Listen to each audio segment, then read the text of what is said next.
जब कुछ नहीं मिला तो मोदी जी को हिदायत दी जा रही है, चर्चिल से सीखो देश कैसे चलाया जाता है। नमस्कार दोस्तों, हर हर महादेव, जय श्री राम। तो राज दरबारी दुआ जी ने मरकंडे काटजू का एक पोस्ट शेयर किया, उसको पढ़कर सुनाया कि चर्चिल कितने बड़े स्टेट्समैन थे। अब आप बोलेंगे कि यार दुआ जी ने तो काटजू साहब का पोस्ट पढ़ा, तो इसमें दुआ जी कहाँ से चर्चिल को अपना हीरो या गुरु मान रहे हैं। भैया बहुत सिंपल सा फंडा है, आप उसका ही पोस्ट अपने वीडियो में पढ़ते हैं जिसकी बात से आप सहमत होते हैं। तो दुआ जी सहमत हैं कि चर्चिल हीरो था और स्टेट्समैन था और मोदी जी को चर्चिल से सीखना चाहिए। चलिए रिबर्टल शुरू करते हैं। हम ये सलाह देंगे कि ये वक्त है वो करके दिखाने का जो चर्चिल ने किया था 1940 से 1945 के दौरान, जब हिटलर की फौजें एकदम खतरा था कि हिटलर की फौजें इंग्लैंड पर हमला करेंगी। तो चर्चिल ने एक राष्ट्रीय सरकार बनाई थी। वो खुद हिटलर नहीं बना था, उसने राष्ट्रीय सरकार बनाई थी सर विंस्टन चर्चिल ने, जिसमें विपक्ष को भी शामिल किया था। बिल्कुल उसी तर्ज पर ये जस्टिस मार्कंडे काटजू का कहना है, उनकी भी सलाह यही है। In my opinion Modi should now seriously consider forming a national government including leaders of the present opposition parties and also some scientist and technical and administrative experts. Justice Markandey Katju ये वो हैं जो लाइमलाइट में बने रहने के लिए कंट्रोवर्शियल स्टेटमेंट्स देते रहते हैं। कभी राम गॉड नहीं है, ह्यूमन बीइंग है, कभी कहते हैं मैं बीफ खाता हूँ और गाय को नहीं मानता, हिंदू बेवकूफ़ हैं जो गाय को माता मानते हैं। जैसे स्टेटमेंट ये हमेशा देते रहे हैं। कभी अपने ब्लॉग में ये सुप्रीम कोर्ट के जजेस की आलोचना करने पर इन पर कंटेम्प्ट ऑफ कोर्ट हो जाता है। तो ये अब बता रहे हैं कि चर्चिल बहुत बड़ा स्टेट्समैन था और मोदी जी को उससे सीखना चाहिए। तो हिटलर से लड़ने के लिए चर्चिल ने एक सरकार बनाई जिसमें उसने अपोजिशन को भी साथ में ले लिया और बोला चलो अब देश को बचाएंगे। जाहिर सी बात है सब मान गए होंगे। हमारे देश में क्या ये पॉसिबल है? यहाँ सरकार उरी पठानकोट का बदला लेने के लिए सर्जिकल स्ट्राइक्स करती है तो उसे फेक बोला जाता है। किसके द्वारा? संजय निरुपम द्वारा।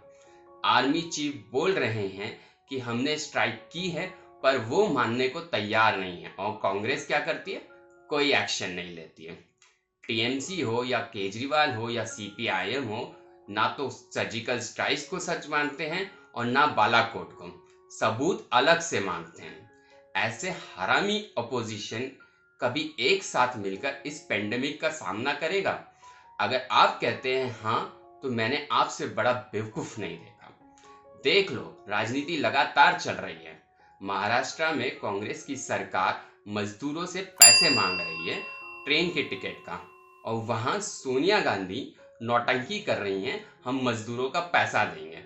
महाराष्ट्र में मजदूरों को शेल्टर, खाना पीना, राशन नहीं दिया जा रहा है। वो मजबूर हो गए कि घर वापस लौटा जाए। केजरीवाल राजनीति कर रहा है, मजदूरों का पैसा भरेगा और उधर बिहार सरकार को पहले से ही लेटर भेज दिया है कि हमारा पैसा रिइंबर्स करो। सोचिए, इस समय राजनीति इस हद तक चली गई है कि 4 ऐसे कंट्रीज जिसके केसेस कम हैं उनसे इंडिया को कंपेयर करके सेंटर पर तंज ही नहीं कसा जा रहा है, पर वल्चर पॉलिटिक्स तक की जा रही है। इस वीडियो में मैंने सच दिखाया था। ऐसे में दुआ जी राज दरबारी का पालन करते हुए मोदी जी को सलाह दे रहे हैं कि चर्चिल की तरह सबको साथ लेकर एक साथ लड़ो। मतलब ब्लेम मोदी जी पर है कि वो साथ लेकर नहीं चल रहे हैं। नॉन बीजेपी स्टेट्स के सीएम और मिनिस्टर्स तो बड़े ही शरीफ हैं दोस्तों। ठीक है, विंस्टन चर्चिल ने मई 1940 में ये किया था जब हिटलर की फौजें आने वाली थी, एकदम शुरू होने। हिटलर तब तक फ्रांस पे कब्जा कर लिया था, पोलैंड पे कर लिया था, लेकिन उसे सबसे बड़ी जो टक्कर मिली वो ब्रिटेन में मिली। और उसकी वजह एक ये भी थी कि सबने मिलकर ब्रिटेन में ये लड़ाई हिटलर के खिलाफ लड़ी। नतीजा आप सब जानते हैं, हिटलर का अंत क्या हुआ और ब्रिटेन की जीत कैसे हुई, एलाइड फोर्सेस की जीत कैसे हुई। विंस्टन चर्चिल बहुत देर तक जिंदा रहे उसके बाद और एक स्टेट्समैन के रूप में पहचाने गए। लेकिन हम एक ऐसा खतरे का सामना कर रहे हैं जो उससे भी बड़ा है, उसका मैग्नीट्यूड जो है वो उससे भी बड़ा है। इसलिए ज़रूरी है कि जो हमारे माइग्रेंट वर्कर्स हैं, जो हमारे डेली वेजेस हैं, जो करीब 80 से 90% हमारी वर्कफोर्स है, 40 से 45 करोड़ लोग हैं, उनका ध्यान रखा जाए। ठीक है, वरना ऐसा भी हो सकता है कि खाने को लेकर फूड राइट्स हो सकते हैं, लूटमार भी मच सकती है। व्हाट एन आयरनी, चर्चिल से सीखो और गरीब मजदूरों का साथ दो। उस चर्चिल से सीखो जिसकी वजह से 1943 में फेमाइन के समय 3 मिलियन यानी 30 लाख बंगालियों का मर गए थे भूख के वजह से। यहाँ पेंडेमिक में एक आदमी भूख से नहीं मरा है अभी तक। चर्चिल ने सारा खाना ब्रिटिश आर्मी की तरफ डाइवर्ट करने का डेलिब्रेट ऑर्डर दिया था, तब जब ब्रिटिश आर्मी के पास भंडारे भरे पड़े थे। चर्चिल का स्टेटमेंट था कि जो बंगाली या इंडियंस मरे हैं उसके लिए वो खुद रिस्पॉन्सिबल हैं, क्योंकि फेमाइन उनके वजह से आया है, as they are breeding like rabbits. If the suffering was so dire, why hasn't Gandhi died yet? ये स्टेटमेंट था चर्चिल का। इतनी भी शर्म नहीं रही दुआ जी के अंदर कि ऐसे आदमी को हीरो स्टेटमेंट बता रहे हैं। हमारे यहाँ गरीबों को सरकार ने शुरुआत से free ration, free cylinder filling, BJP शासित राज्यों ने उनके अकाउंट में पैसा डाला। सेंटर ने किसानों को पहली किश्त 2000 की ऑलरेडी दे दिया है। जनधन में भले ही 500 ही आए हों, पर सरकार ने जो वादा किया था उसे भी पूरा किया है। चर्चिल ने इंडिया ही नहीं, अफ्रीकन कंट्रीज तक में गरीबों के साथ बहुत गलत किया था।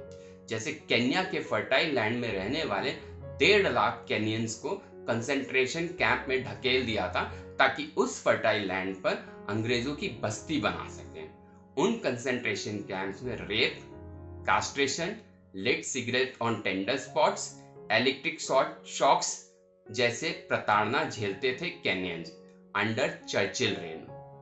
चर्चिल को गरीबों से बहुत नफरत थी, खास करके जहां जहां ब्रिटिश कॉलोनीज थी, और दुआ जी इसको अपना गुरु बनाए बैठे हैं।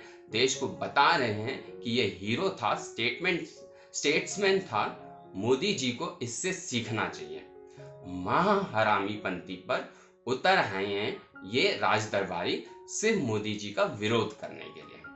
नहीं दुआ जी और काजू जी, देश में खाने को लेकर कभी सिविल वॉर नहीं होगा। हाँ, वो बात अलग है कि आप कामना कर रहे होंगे कि ऐसा कुछ हो ताकि आप राजनीति खेल सकें, क्योंकि देश में एनजीओ, सरकार, आरएसएस हर जरूरतमंद तक खाना पहुंचा रही है।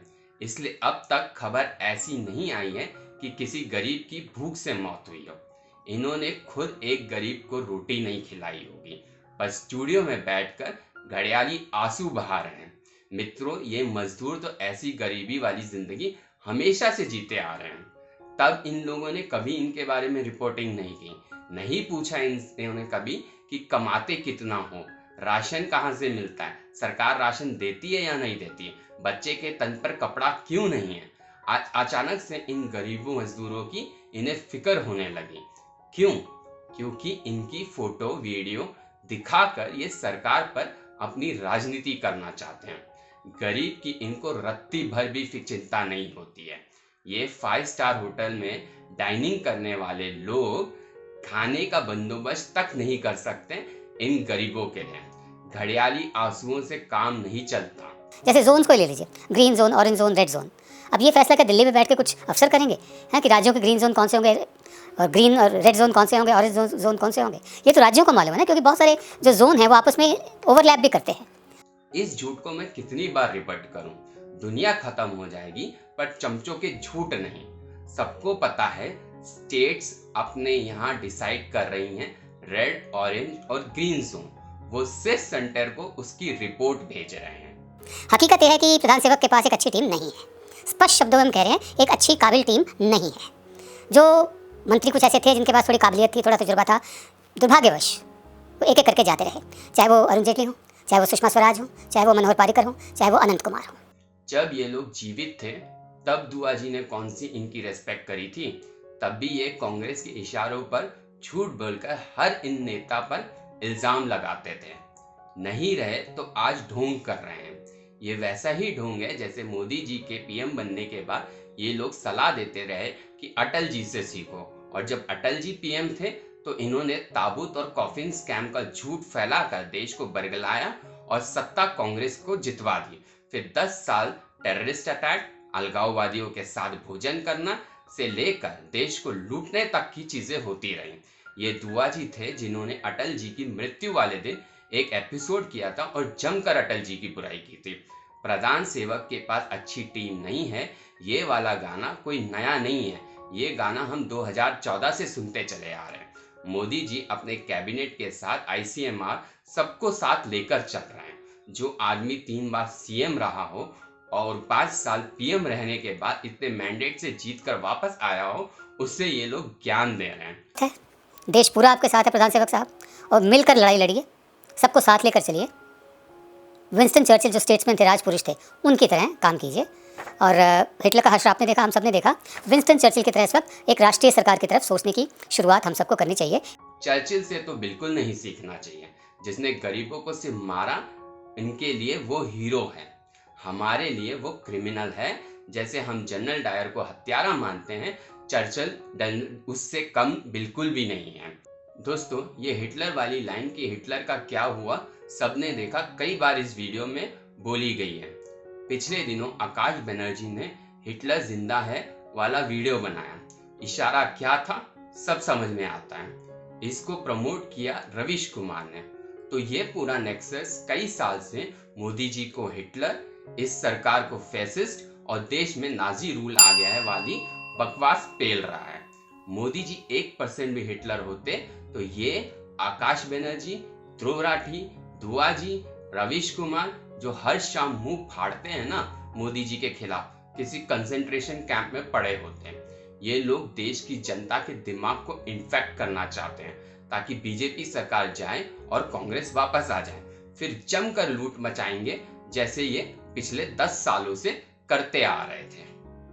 दोस्तों, दुआ जी जैसे आदमी को मैं एंटी नेशनल ना बोलूं तो क्या बोलूं, जो उस आदमी का समर्थन करता है या उस आदमी को हीरो और स्टेट्समैन बोलता है जिसने 30 लाख हिंदुस्तानियों को मार दिया हो। दुआ जी के लिए चर्चिल हीरो होगा, हमारे लिए वो सिर्फ एक हत्यारा था, है और हत्यारा ही रहेगा। ब्रिटेन उसको हीरो बनाए, कोई प्रॉब्लम नहीं है। ब्रिटेन ने तो जनरल डायर को भी हीरो माना था, और हम इन लोगों को हत्यारा ही कहेंगे। बाकी दुआ जी को चर्चिल मुबारक हो, उसकी फोटो निकालें, फ्रेम करें और दिन रात पूजा करें, आरती करें। धन्यवाद दोस्तों। जय हिंद, जय भारत।